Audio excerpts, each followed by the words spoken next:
नमस्कार दोस्तों, हमारे चैनल गीता रसोई में आप सभी का हार्दिक स्वागत है। आज का हमारा टॉपिक है कि डिलीवरी होने के बाद बच्चे का जब जन्म होता है तो हम लोग बच्चे का बहुत अच्छी तरीके से ध्यान रखते हैं।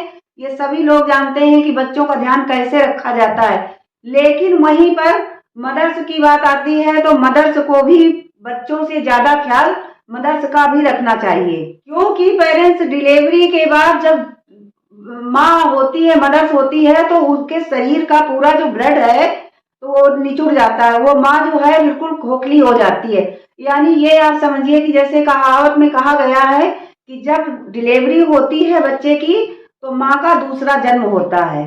तो ये बात सही है, क्योंकि जब बच्चे को माँ जन्म देती है तो बच्चे की माँ की पूरा जो शरीर है ढीला पड़ जाता है और दर्द भी इतना, नॉर्मल डिलीवरी होती है तो दर्द भी बहुत होता है। ऐसे ही नहीं बच्चा मतलब बच्चे को जन्म दे देती है, बहुत ही दिक्कत होती है। जैसे बैक पेन है, शोल्डर में है, पूरा शरीर दर्द से उसका उस टाइम पे वो ढीला पड़, शरीर में दर्द की शिकायत और थकान की शिकायत, ये पूरी माँ को जो है ये पूरी प्रॉब्लम पूरे जीवन भर के लिए हो जाती है अगर हम इस चीज का ध्यान नहीं रखेंगे। फिर हमें पेरेंट्स क्या करना चाहिए मदर्स के लिए? तो हमें ये करना चाहिए, सबसे पहले तो अगर नॉर्मल डिलीवरी है तो 15 दिन के बाद तुरंत ही उसको मालिश वाली को लगवा देना चाहिए, कि जो मदर की मालिश करे अच्छी तरीके से। जैसे ये हाथों में है और जो पेट में है, पेट काफी बाहर निकल आते हैं। बहुत सी मदर को देखा है, मदर्स को, कि पेट उनके बाहर निकल आते हैं और हाथ पैरों में ये सब झोल जैसे पड़ जाते हैं। जब हम बच्चे को जन्म देते हैं तो शरीर बिल्कुल हमारा टूट जाता है। तो इसलिए सबसे पहला उपाय तो ये है कि हम मालिश वाली को अच्छी जानकारी, जो अच्छी तरीके से मालिश कर लेती हो, उसको पूरा ज्ञान हो मालिश का, उसको आपको लगवाना चाहिए और 3 महीने तक आपकी मालिश जो है अच्छी तरीके से करवानी चाहिए। तो पेरेंट्स, मदर्स जो होती तो मदर्स का सिर भी बहुत हल्का हो जाता है। जब डिलीवरी हो जाती है तो मदर्स का सिर भी बहुत हल्का हो जाता है, तो सिर में भी बहुत अच्छी तरीके से उनको मसाज करवानी चाहिए। यानी 1-2 दिन ऐसे नहीं करवानी चाहिए, कम से कम 2-2.5 महीने तक बराबर आप मसाज रेगुलर लेते रहें। और बहुत ज्यादा शिकायत मॉम की ये रहती है कि हमारा जो पेट है वो बाहर को निकल आ रहा है। डिलीवरी के बाद हर मदर्स की यही शिकायत होती है कि हमारा जो पेट है, टमी है, तो वो मतलब बड़ा हो गया है, वो निकल आया है पेट। तो उसके लिए पेरेंट्स भी ये करना है कि आपको हल्के हल्के हाथों से उसमें भी मसाज करवानी है पेट में, इस तरीके से लेकर के ऐसे। और अगर टाँके लगे हों तो टाँकों का ध्यान रख करके करवाना चाहिए, कि जो पेट का सारा बलगम होता है, वो जो बेकार का मतलब बलगम खून जमा होता है, तो वो पूरा अच्छी तरीके से जब हम मालिश करवाएंगे तो पूरा अच्छी तरीके से निकल जाएगा। और इसके बाद में आपको क्या करना है, ये तो आपको बेल्ट बांधनी है, कि ताकि जो आपका पेट है वो बाहर ना निकला रहे, अंदर ही अंदर की तरफ रहे। यह तो आप बेल्ट लगानी चाहिए। और ये तो हम लोगों के जमाने में पेरेंट्स ऐसा होता था कि बेल्ट तो तब आती नहीं थी, लेकिन हमारी जो सास थी तो वो जो कॉटन का कपड़ा, भारी सा सफेद कॉटन का कपड़ा साफ सुथरा लेकर के उसको इस तरीके से पेट में चौतरफा के 5 तरफ ऐसे करके पलट करके कपड़े को इस तरीके से पेट को बांध देती थी, कि वो पेट जो है बाहर नहीं निकलता था।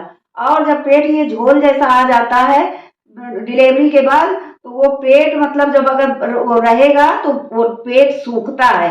अगर पेट को हम उस मालिश नहीं कराएंगे, वो नहीं कराएंगे, तो पेट जो है हमारा बाहर ही निकलता रहेगा।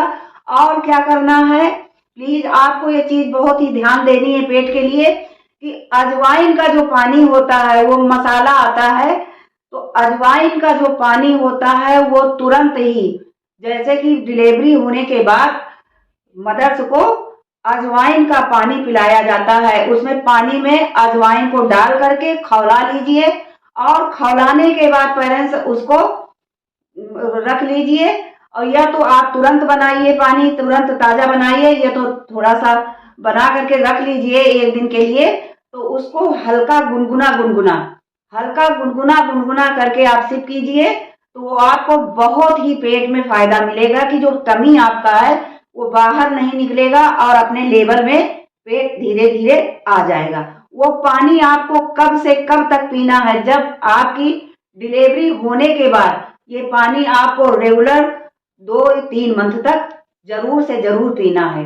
पेरेंट्स ये है, जब हमारी मदर्स ही नहीं ठीक रहेगी तो वो बच्चे को क्या संभाल पाएगी। जब मदर्स का शरीर जो है अंदर से स्ट्रांग रहेगा और ठीक ठाक रहेगा, तभी वो बच्चे का लालन पालन जो है अच्छी तरीके से कर पाएंगी। और हमने इस वीडियो में पेरेंट्स खाने पीने के लिए मदर्स के लिए नहीं बताया है, वो अपना जो मतलब उनकी इच्छा हो वो बनाएं और खाएं।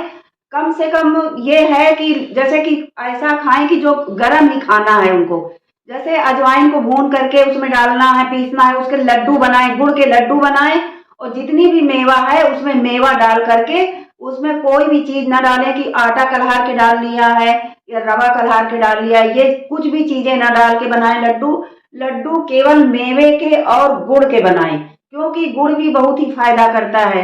डिलीवरी के बाद मदर्स को गुड़ भी बहुत फायदा करता है।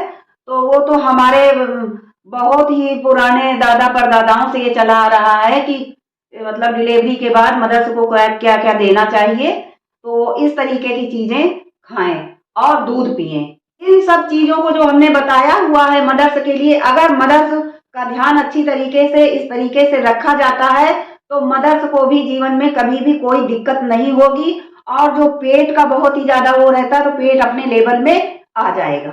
तो माय डियर पेरेंट्स, हमारे अच्छे वीडियोस देखने के लिए हमारे चैनल गीता रसोई को सब्सक्राइब करें और लाइक करें और शेयर करें। Thank you.